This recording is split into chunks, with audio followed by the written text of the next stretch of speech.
హల్లెలూయా. ఎందుకంటే మొట్టమొదటి వర్తమానంగా హెస్కేల్ గ్రంథం 2వ అధ్యాయం 1వ వచనం చూసాం. ఇప్పుడు 2వ వచనంలో చూసినట్లయితే దేవుడు అంటున్నాడు, ఏమని మాట్లాడుతున్నారంటే, ఇదిగో ఆయన నాతో మాట్లాడినప్పుడు ఆత్మ నాలోనికి వచ్చి నన్ను నిలవబెట్టును, అప్పుడు నాతో మాట్లాడిన వారి స్వరము వింటేనే.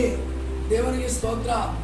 ఒక మనుషుడు నిలబడాలి అంటే, ఒక మనుషుడు స్టాండర్డ్గా ఉండాలి అంటే దేవుని ఆత్మ ద్వారా నిలబడాలి.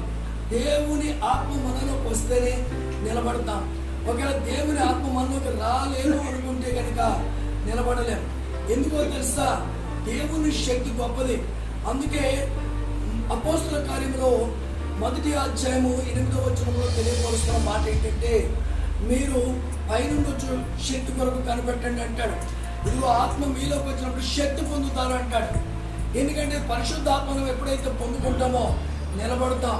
పరిశుద్ధాత్మను ఎప్పుడైతే పొందుకుంటామో అప్పుడే ఆయన స్వరం వినబడగలుగుతుంది. ఎప్పుడైతే ఆత్మ ద్వారా నడిపించబడతామో దేవుని కార్యములని సరి చూస్తాం, చూడగలం. ఒకవేళ దేవుని ఆత్మతో నడిపించబడలేదు అనుకుంటే, దేవుని ఆత్మ మనలో లేదనుకుంటే ఎవరు ఇష్టం వచ్చినట్లుగా వారు నడుస్తారు, మాట్లాడతారు, ఎక్కడెక్కడ నిలబడరు అక్కడెక్కడ నిలబడతారు. ఇప్పుడు దేవుని ఆత్మ ఉంటే కనుక దేవుని సన్నిధిలో, వాక్యంలో, ప్రార్థనలో ఆత్మలో ఎదుగుతూ ఉంటారు, ఆయన సన్నిధిలో ఉంటారు. ఒకవేళ ఆత్మ ద్వారా లేరు అనుకోండి, ఎక్కడ మాటల మామూలే, చేతల మామూలే, కాలువల మామూలే, తిరుగుడు మామూలే, వాళ్ళ ఇష్టాసారం. ఏమంటే దేవుని ఆత్మ ఎప్పుడైతే మనలోకి వచ్చిందో ఆ పాపమును గురించి, నీతిని గురించి ఒప్పింపు చేస్తాడు. అప్పుడు లోకంలోకి పాపంలోకి వెళ్ళడానికి వీలు ఉండదు. అందుకే ఆయన ఆత్మ నాలోనికి వచ్చి నన్ను నిలబెట్టున్న మాట చూస్తున్నా.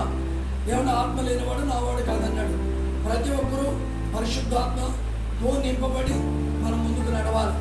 ఏమంటే అలా నింపబడి ఉండాలంటే ఉపవాసము, ప్రార్థన, ఖచ్చితంగా దేవుని సన్నిధి, వాక్యం కలిగి ఉంటే ఆయన ఆత్మతో నింపబడతాం. ఆయన ఆత్మ ద్వారా నడుస్తాం. ఆయన ఆత్మ ద్వారా గొప్ప కార్యాలు చూడగలము, చేయగలము. అటు కృప మనందరికీ దేవుడు